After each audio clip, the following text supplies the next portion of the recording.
Hi guys, I'm AMAR Kayani. I'm 2-0 as a professional boxer. I currently fight out of Wycombe Warriors Boxing Club under Stuart Scott, and I also represent Kayani Camp. Right, okay. So let's start off by kind of getting to know you and your inspiration for boxing. So tell us a little bit about your early life and what inspired you to kind of get into boxing. Okay, so for me personally, I started boxing. It's a bit of a weird reason, to be honest, but I started boxing because I never wanted to be that kid that gets beaten by everyone else. I always wanted to be like the tough kid, if you know what I mean. I grew up in Slough, and in Slough there's a lot of knife crime. There's like a high crime rate. It's really dangerous. It's not really dangerous, but it's quite dangerous, the environment we live in. And growing up, I'd always see like people getting bullied. I went to a school where there was a lot of bullying going on, and I started because I just wanted to know how to fight. I wanted to be able to defend myself in case something ever happened. So unlike any other kid, I know people normally start to become world champions and to just do something with a career. But I initially just started for self defense, so I can defend myself in case something ever happened. What age were you when you started, like you first walked into a gym? When I first walked into a gym, I think I was 14 or 15 years old. So I was 14 or 15. I just started secondary school. There was a lot of problems at my school. I was getting picked on a little bit as well. The older kids they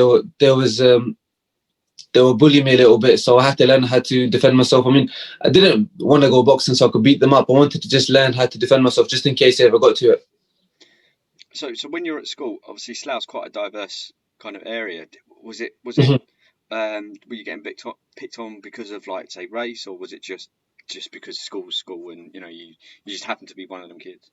Yeah, it was everything. To be fair, like there's racist and there's racism in every culture and every religion. Everyone gets racist for different reasons, but it was just more so because I was the smallest kid.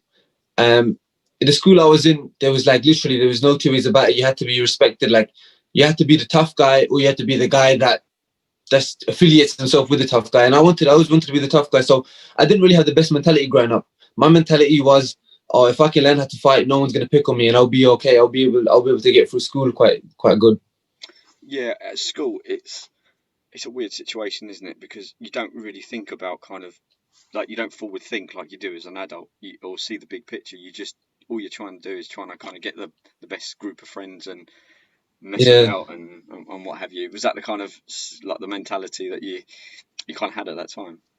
Yeah, exactly that. I was a really, really bad kid. So obviously when I first started training in the gym, I was about 13, 14. I learned how to box a little bit, and then I kind of abused my power. So growing up when I was 14, 15, 16, everyone started knowing me as, oh, I'm as the kind of guy that go around, he'll fight anyone. He's like the toughest in the school. He'll fight the toughest in another school. We could arrange one-on-ones. I was going to like the parks. It was crazy. We were arranging fights with another school. I know you're kids. Thinking back on it, it sounds crazy, but like the kids, we were some like proper crazy kids, and we'd arrange go to the park, and then you'd fight, beat the guy, get beaten up, and then after that, it would kind of enhance your reputation, if you know what I mean. So I had a really, really bad, really bad mindset growing up. So that was initially why I started boxing, just so I knew how to fight and I knew how to defend myself. I did it as a respect thing. I wanted to. It's kind of like survival of the fittest. I wanted to be a lion. Did your parents know about this sort of thing that was going on? No, do you know what? Not at first, but then I started coming home and my collars were ripped a little bit, and I'd have like bruises all over my face. My eyes started getting slashed, and as I grew up, they kind of figured it out a little bit. And then I was pulled out of school. I had to go to, you go to like these other centers where you learn separately. Fortunately, I never got kicked out of school permanently. I was in like isolation a lot, but I didn't do too bad. As I got older, as I turned 16, 17, I kind of calmed down a little bit. I started focusing a bit more on boxing. I was still getting into a lot of trouble, and even up till when I was in college, like I'd have a fight with, say, if someone was from a different estate or a different area, we'd end up fighting just for making eye contact with you.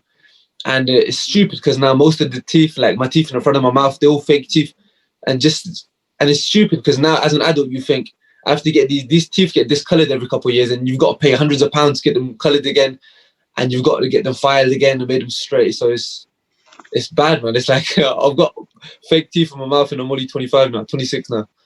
Did I assume your parents were extremely kind of like disappointed in that aspect, because obviously when you step into a gym, the first thing they usually teach you is like respect. Yeah, definitely at that stage of my life, I was learning boxing for the wrong reason, and it wasn't just me; it was my brothers too. We wanted to learn how to fight, to be the tough guys. We didn't. Then obviously, as I got older, you learn, you develop more. My dad was really quite strict, so when he clocked on about what was happening with me in school and how it was going on, he gave me a good hiding, and he kind of made me up a little bit. And then it was from like the age of um, 18, 19 when I started taking it a bit more serious, and I started boxing and more competitively, and I started getting amateur fights in. And then after that, I started seeing the kids, and the kids were doing the exact same thing I was doing. They just going out fighting, and then I kind of see myself in them kids now, and I'd be like, I could speak to them and be like, I used to be in your shoes. I wanted to be the toughest guy at one point. And now you kind of look back on it and think, what was that all of that for? No one even remembers them times. It's just stupid. And So yeah, so I was just gonna just before we kind of like go too far ahead, it'd be really interesting to just kind of tell me a little bit about like the gym life, like when you walked in it at like say 13, 14 kind of thing. Were you walking in like, oh, I'm like, a bit kind of cocky, or were you walking in like, shit, this is some serious stuff in here, like what goes on? you know, when I walked into the gym, obviously the coaches thought, oh, this guy's an angel. I used to be very, like, as you are as a kid, you're quite well behaved in front of the elders, just like really disciplined. But as soon as I stepped out, I thought, I could punch a little bit. I could push my weight around a little bit. So the same guys that used to look at me at the bus stop before, now I'm looking back at them, I'm saying, what are you looking at? And then we're confronting each other and we're starting to fight. And then, because, you learn to throw a good one too, I'm hitting them and they're falling down and I'm getting really happy and excited that I'm hurt this guy. And then I'm going home, there's police at my house. And thinking back on it, it's just so stupid, man. How much lives I could have ruined. And even myself, even to this day, I had to get operations on my hands, and I had to go court 2 or 3 times for like serious like GBH charges and ABH. So reflecting back on it, it was a really, really, you know what? I don't want it to make it sound glamorized, because it was a really dark time in my life, because my parents they were stressing, my mum was crying. So it wasn't exactly a good time for me. It was really, really bad. And did the trainers at the gym kind of clock on what you were doing outside of the gym? So my main coach at one point I had a really serious trial going on, and I was just like in my late teens, and he said to me, he was like me growing up also. His name's Stuart, and he's a really good coach, and he advised me, and he said to me, once you get through this, no one thought I'm going to go back to boxing, no one thought I'm going to go to jail, because obviously at this point, 17, 18, you're considered an adult, and if you get charged with a GBH charge, you're going to prison for a couple of years. So this is me. I was supposed to be boxing, and they thought, oh, I'm going to go into prison. And then I spoke to my coach. He gave me a slap around the wrist. Obviously, my dad gave me a slap around the wrist. Everyone spoke to me, and then since that happened, I don't like talking about it too much, but since that happened, the whole case, whatever, that's when we started Kayani Camp, and we tried making a change for these kids, because my life was literally seconds away from getting ruined. I had a trial in front of Crown Court. There was a jury there, and luckily I got found not guilty. But if I was found guilty, I might have not been here today speaking to you. I probably would have been in prison. So it's a massive eye opener, and probably a period of like reflection and what could have happened, really. Then you see people going for similar charges or less charges, and they're still in prison to this day. So now looking back on it, I just got really lucky, and God blessed me with like an opportunity to turn professional and box and inspire kids and inspire adults. And now I've got my own gym. I just want to get everyone off the street. And now these kids know me, maybe not for the right reason when I was younger, but now they know me as the guy who's changed his life around a little bit, and he's boxing. So I can inspire some of these kids and show them like better way to grow up and better thing to do with their futures. Yeah, definitely. It's a nice, it's nice to kind of hear this sort of stuff. But just let's talk about your amateur career then. So, at what age did you have your first amateur fight? So as you know, I walked into the gym just so I could learn to fight. So I was never under. I never wanted to get into the gym and start fighting amateurs. I just happened to fight amateur because I was quite decent. So when the coach saw me in the bags and the mitts and thought, you're quite handy. So I think had my first amateur fight when I was 16. I think I walked into the gym about 14, 15, had my first fight when I was 16. By the time I turned 17, back then you turned into a senior. So as soon as I turned 17, I was fighting adults. So 28-year-olds, 29-year-olds, any age. So I had a few fights when I was 17, and then shortly after, I got entered into the national championships. I boxed in the Class A championships, boxed in the Class B championships. I happened to win the Class B championships, but at this point, I was taking boxing a bit more seriously. I was about 21 at the time, started. And then after the Class B, we went to the ABAs, boxed in the ABAs, got to the quarters, but I got a dirty, very bad cut on my eye. So I knocked the guy down with an uppercut, hurt him. But in the amateurs, you get caught with and you get cut, the fight's not going to continue. So the judges, they looked at the end of the fight, they just gave it to the other guy. But yeah, I thought that year I could have possibly won the ABs. I mean, it was still a tough run, but I reckon I had a good shot at it. And at this point, your parents knew about your boxing career? Yeah, now we're taking off a bit more. Now I'd put the other stuff behind me, and at this stage we had started Kayani camp. So my parents, they were kind of helping me with Kayani camp. Me and it was my older brother. We were both kind of working towards making Kayani camp kind of nationwide. At this, we were just literally with our own money. We were renting a hall. So if I was working a weekend job, whatever, the money I'd get from that I'd put towards the hall.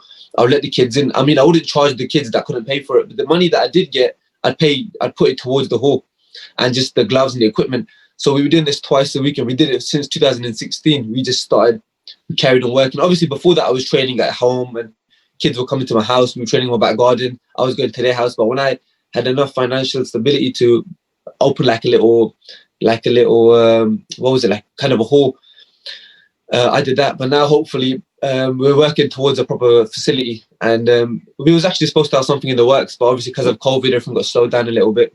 But early next year, we should have, hopefully, God willing, we should have a proper affiliated amateur boxing club.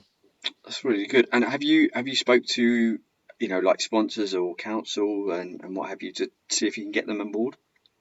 I've tried to. I mean, sponsors, they don't like sponsors in Slough. Like, there's 1-2 good sponsors I've got, but the sponsors in general, they don't really take a look at me. They think, oh, don't know if I'm gonna get anything that's worth my while. But maybe when I'm a bit more known, they'll be like, I should have gone to him earlier. Now, like, I don't need you guys. I got JD now. But I was just going to say, what? But obviously, you hear about like some councils really good in trying to get kids or they want to get kids off streets and what have you. I mean, how's the council kind of taken to what you're doing, and is there any incentive for them to kind of invest and help you guys out? Yeah, but now just recently we've actually been in talks with the council, and this new place we're getting, council is actually helping us quite a bit. They're helping us with the paperwork and what we need to do with our business. So because I think my story's gotten a bit further out now, it should be a bit easier for me. Before, they guys just maybe trying to make a quick buck or something, trying to act like he's teaching boxing. But now, thank God, the council is working with us, and we really appreciate the people helping us. And like, there's a lot of people that are helping us, particularly the Slough guys. They're actually been quite. That's good to hear. I think boxing is an area where it takes kids off the. You hear stories day in, day out. I mean, from all sorts, from amateur to professional to like even guys like Anthony Joshua and stuff have had a rough past that have kind of come through this system. And at the end of the day, you're going to be a role model for these kids, and even if it helps one kid get off the street, that's like an achievement in itself, isn't it? Yeah, for sure. Now, currently, even in the hall we were renting twice a week, we were paying the hall privately. We had maybe 50 adults and young teenagers, late 18, 19-year-olds rolled into the gym, and we had loads of juniors too. So we had young kids coming into the gym. Well, the hall it was just a hall, but we had some bags up and some pads, and we had the square mats we put on our floor ourselves. And we had 2 sessions a week, and one day there would be about close to 70 people in that hall, and the hall was really small. It wasn't a big hall at all. Maybe the hall was supposed to be for like 30 people, but we used to squeeze everyone in. So it used to be good stuff. We did obviously with COVID now, you can't work in a little hall. You have to have a big space and whatnot. So we're just waiting till the lockdown period finishes so we can continue where we left off. Before I forget to ask you, do you guys like have a separate website or something where people can kind of follow this Kayani camp? So we have an Instagram. You can see the hall we use on the Instagram actually, because so it's really small. You're gonna be like, oh, and we've got like some of the fighters we've had like a few exhibition fights for them, white collar fights for the people. We've taken the kids fights. We do training sessions on the track. We do training sessions around the estate. We go to the park. We just keep everyone together. It's kind of more than a boxing club. It's a community club. It's like a youth club for the kids. What's the Instagram for it? Just tell us. The Instagram is literally KAYANI Kayani Camp CAMP. So at Kayani camp, and it's all got all our stuff on there. So it's quite good. We're doing what we can, but I think a lot of the kids they're inspired by, because they know me on a personal level. The kids and the adults and like the young parents, they know me the way I was growing up. I was a really really bad egg, and so if I can do it, anyone can do it, man. Like I was really bad.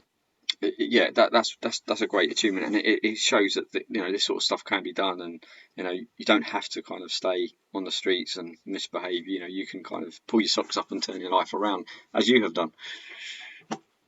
But yeah, because I was never on the streets selling drugs or smoking drugs or drinking. I was never on the streets like that. I was always on the streets for fighting and trying to be the bad man. I was never on the streets for trying to just for the wrong. Well, it was the wrong reason, but now we're trying to get the kids that are selling drugs off the street too, that are drinking and just sitting on the park benches. Their weekends, like a weekend for some of these kids now, is going to a park, smoking drugs and drinking up, and we're just trying to change that now.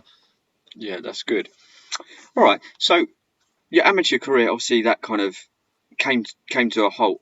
Why did you decide to turn pro? So obviously back towards now the back end of amateur career, like the way I was boxing, it was a bit more slowed down. I was throwing more power shots, and I always want, like, as soon as I won the Class B nationals, I wanted to turn pro. I thought, this is me. I want to do this as a career. I graduated with a law degree actually, because obviously when I was turning my life around, I started boxing, and it was really hard to get a degree. But I'm not going to sit in the office all day and be like a lawyer or a legal assistant. So I thought I want to do something I enjoy, and that's coaching and boxing, more so boxing as well. So now at the end of my amateur career, I spoke to my amateur coach. I said to him, I want to turn pro. If you're willing to be my pro coach, I'd appreciate it. And he was all for it, because he's a really, really good coach, and he's helped me become the boxer I am today. What's his name, sorry? He's helped me become the boxer I am today. So I asked him, he was still an amateur coach at the time. I asked him, can you turn pro? Can you get your pro license for me? He agreed to it, and then now we've been working together since. What's your coach's name? Oh, his name's Stuart Scott. Okay. He's from yeah. Good stuff. So, when you finished your amateur career, how long did it take before the whole license thing and all that sort of stuff, before you kind of actually got the license through and ready to turn pro? To be fair, it was fairly quick. I wanted to do it as soon as possible. So when the ABA's finished, I think they were saying finish the season, carry on boxing, but I just wanted to turn pro. So I started getting everything taken over. I got I think the ABA's finished March or April, and before the end of the year, I was out. I was definitely, it was that same year. So 2019, I ended my amateur career, and the back end of the year, I think November, I had my first professional fight. That's quite a quick turnaround. A lot of people I speak to, it's like there's a good year in between finishing. No, I wanted to do it as soon as possible. So as soon as I start boxing, because I haven't just turned pro just so I can inspire. Obviously, I want to inspire everyone, but I want to win titles and I want to go forward. I want to be a world beater. To be fair, like I want to get right to the top of it. So what was it like when you had your first pro fight, and you're coming out to the walk-on music, and obviously you got like a lot of people watching you, because it's different from the amateurs, isn't it? But yeah, the first fight was crazy. Honestly, it was like my first amateur fight again. My legs were shaking. I remember being like stood right outside the apron, like outside the ring going in, and my legs felt like jelly. And I thought, can I tell my coach right now I don't want to box because my legs are gone? So as I walked into the ring, you have to kind of blend it in, just dance around the ring, act like you're solid. But as the fight went on, as round 1, round 2, legs got stronger again, and I started feeling myself. But I've spoken to a few professional boxers, and they all feel the same. They say the first one is just crazy. And because I had a really big crowd there, I had the better half of 400 people there. I think I had about 400 odd people. So it was really, really loud, and it was really nerve-wracking. But I loved it, man. Do it again. Could you, like, when the first round, when you're in the first round, could you hear, people and come to support you? Was it hard to focus? Like, You know what? At first, I was trying to stay solely because I had like not a lot of amateurs. I had about 35 amateurs, and I'm trying blocking everything out and just focusing. So I was trying to focus, but then they started chanting, and they were chanting. I was kind of listening to it, like, oh, this sounds right, and it was getting me excited. But yeah, it wasn't too hard to focus. It was okay once you're in there and the ball starts rolling. You just forget about everything else. And then obviously, when you get one thing I would realize with the professional boxing is when you get caught, you kind of realize you've been caught. Like in the amateur boxing, you can kind of get caught and carry on boxing. But in the pro boxing, when you get caught, you think in your head, oh shit, I've just been caught. after getting back for that, because I think you're just more aware of what's going on in the ring. In the amateur boxing, I kind of just went into autopilot and let myself just do what I needed to do. And it was quite successful like that. I only lost a handful of fights. And some of the journeymen, you know, they're not idiots. They know how to box. So it's like, you know, every now and again they have to pull off a win. So it's, you know, you need to make sure you're not going to be like unlucky person and get caught by a big shot. Both both the people at box wanted to win that day, especially the second guy. He was proper coming for a jab at me. I had 2 fights. The second guy was proper jabbing me, throwing combinations. I thought, oh, this ain't part of the script. That was this year, wasn't it? That was March, yeah. Just before lockdown.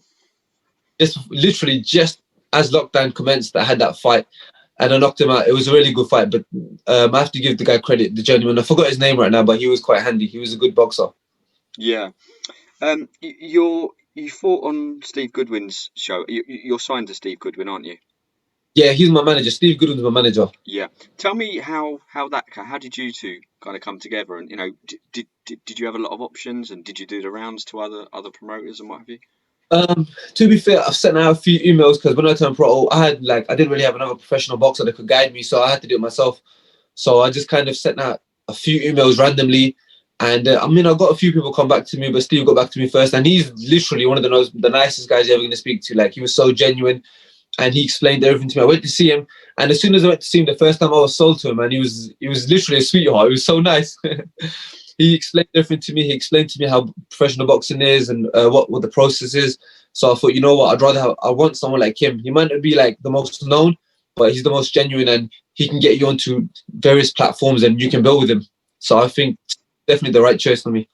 Well, yeah, obviously, you know, prior to lockdown, he held quite a few events a year, doesn't he? So it's you know, you'd be able to kind of be active and, you know, get 2, 3, 4 fights a year if need be, and which is nice. Yeah. You know, the small hall circuit is like laying the foundations for these guys that do make it big. And I think it's really important that you started off at York Hall, because it's kind of like the best place, because it's like probably one of the worst places to box at, but at the same point, it's like it's best place. Yeah.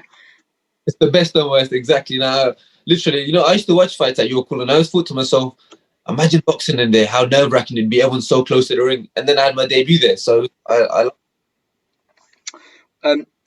obviously with the professional ranks, so Steve probably spoke to you about the professional ranks, and a lot of people don't realise that as a small hall boxer, you have to sell tickets. It's not just about, you know, or you sign with someone, they put you out. Obviously, it's about ticket selling. Did that concern you when turning pro, that obviously you got your training and then you got a fight coming up, about selling tickets? Yeah, now when I turned, I mean, even as an amateur, I used to get a fair few people show up to my fights. But when I was turning pro and they was discussing ticket sales with me, and they told me as someone that's fighting a smaller show, you kind of have to sell tickets if you want to fight. I was really comfortable with that, because I knew, like, obviously growing up in the area, my experiences here, everyone knows me. And fortunately, I've been blessed with like a good following here, and I've got a big family too, so that always helps. So it's not been too bad in terms of ticket sales. I think my ticket sales are really good. Yeah, 400 tickets is pretty. That's pretty good. I mean, you know, I think York Hall holds about 1,500 anyway, doesn't it? So you got a third of the place, which is must have been something special, like seeing everyone out there. No, I loved it. The atmosphere was crazy. I've never experienced anything like that. Literally, it was crazy. Do you have, obviously you've only had 2 fights, but like, do you have like a realistic kind of aim at what level eventually you want to get to? I know a lot of people say, oh, I want to win world titles, which is good, but I mean, you know, is there a realistic level where you think, I could get to, if I win a title at this level, I'll be happy? You know, I'd be happy if I win a British title or something. Yeah, I mean, I'll be happy if I win any title, but the end goal for me is to win the big titles. I mean, the guy boxing for the British title at the moment, I've beat him in the amateurs. So if he wins it, I mean, I'll fight him at some point. Yeah. Denzel Bentley, he's fought, but I can't keep calling his name out. He's a really nice guy. He's a good boxer. He's brilliant. He's probably one of the best guys I've boxed. But if he can get to that level, I can definitely get to that level and go beyond it too. So if I can get the British title, win like the proper European title, and then I'm sure I can pick up a world title. in the future. 100%. I mean, this at Super Welterweight, obviously it's a tough division, but I'm pretty sure there's someone out there that we're willing to fight. Has Steve kind of, obviously you're still young, you've only had 2 fights, has Steve kind of given you his opinion on how to kind of progress your career, and like at what stage he's going to start stepping you up to maybe these sort of kind of area level fights? Yeah, he has actually. I've spoken to him a few times, and we've run through briefly run through game plans. We want a couple more fights. Then obviously we're going to start fighting better fighters and other prospects at some point. So I'm going to leave that to the management side, and Steve, he's going to decide when to step up. But if it was up to me, I'd step up sooner than later. Even my next fight, I wouldn't mind fighting a 6-rounder, because I find it a bit easier than fighting 4-rounders. 4-rounders still seem a little bit rushed, in my opinion. You just can't. I don't get going properly till the second round, and then you've only got 2 rounds left. So I think at six rounders I'll be comfortable with, and then 8 rounders, and obviously as you progress, the 10 and 12s will come. But 6 rounders for now, definitely. I'm looking at a 6-rounder, hopefully my next fight. And obviously COVID has had a massive impact on the small hall. There hasn't been, I don't think, any small hall shows since COVID. Not even, I don't think even any dinner shows. So what how is it for you coping during this time, and when does Steve expect that the small hall circuit will kick off again? For me, life kind of just goes on as normal. I'm still training. I'm still doing what I can. Boxing is my life, pretty much. Boxing and coaching is my life, and obviously praying. I'm quite religious, so I believe everything's written for you. So if something's supposed to happen, it's going to happen. If I wasn't supposed to box this year, again, I'm not going to box this year again. So I can't change fate. So what I'm doing is I'm just taking over, doing my thing. Steve's spoken to me. He said to me, I think March or April next year, I think it's looking likely. But then we've kind of agreed that I'm going to get more fights in a smaller amount of time. So maybe fight, and then literally a few weeks later fight again. And because I'm quite a big ticket seller, we can kind of spread it around the tickets evenly, so it still makes sense for me financially, and for the whole show to still go on. So then in that case, I don't really mind. If I had the option, I would be remember what Tyson used to do, fight week after week. I'd love to do that and just build, get to 10 and 0. Yeah, it's weird times right now, and I'm hopefully we can get the small hall circuit back, March, April time next year, because God, there's hundreds of people to kind of get out, isn't there? I really feel sorry for the people like the journeyman that it's their livelihood, and the other people that rely on this as their sole income. So it's really bad for them, and I feel like they need. I do really feel for them, because a lot of people do rely solely on boxing. Even me, at one point, I thought, because obviously, as you know, my ticket sales aren't too bad. I thought I could leave work and I could just box full time, and even if I box 3 times a year, I'd make way more than I'm making right now. But obviously, they don't. And fortunately for me, I managed to keep my job, and I don't work a lot. I work part time. But so I do really feel for the people that rely on boxing solely, and even the personal trainers and the people that own gyms and boxing gyms that need them, have the income from there, the self-employed people. Hopefully, there's light at the end of the tunnel, and everything gets restored back to normal soon.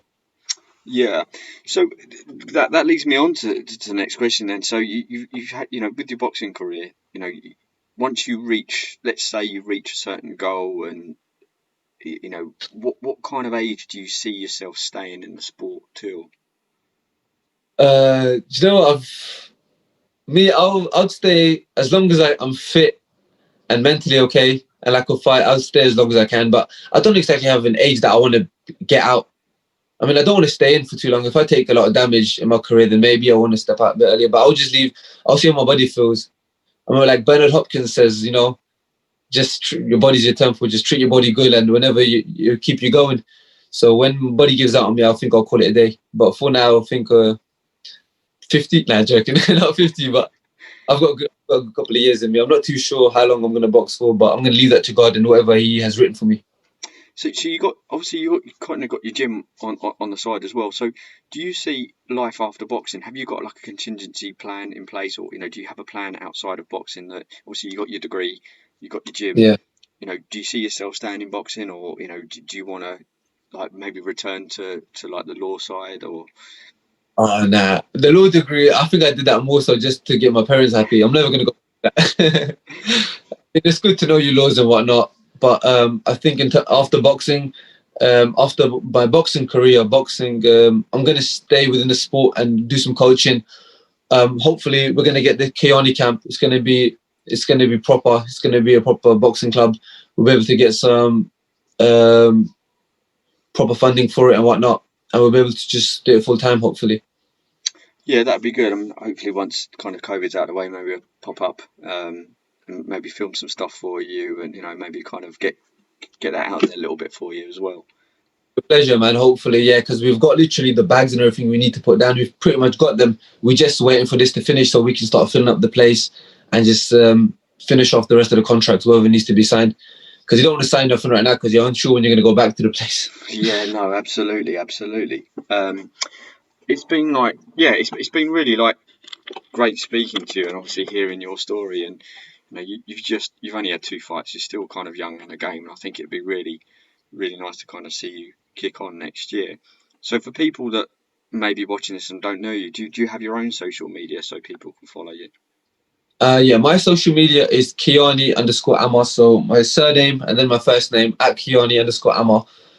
It's got like my fights up there and stuff. And then obviously Kayani Camp's my the boxing gym's Instagram and Facebook. And if you like any of the clothing, you can purchase some of the clothing off there. Really good. I designed it myself, so it's not too bad. Yeah, no, But that's really good. I'll go on record just now. Thank you for your time. So I appreciate your time today, which has been brilliant. no, And thank you. hopefully we'll catch up with you soon.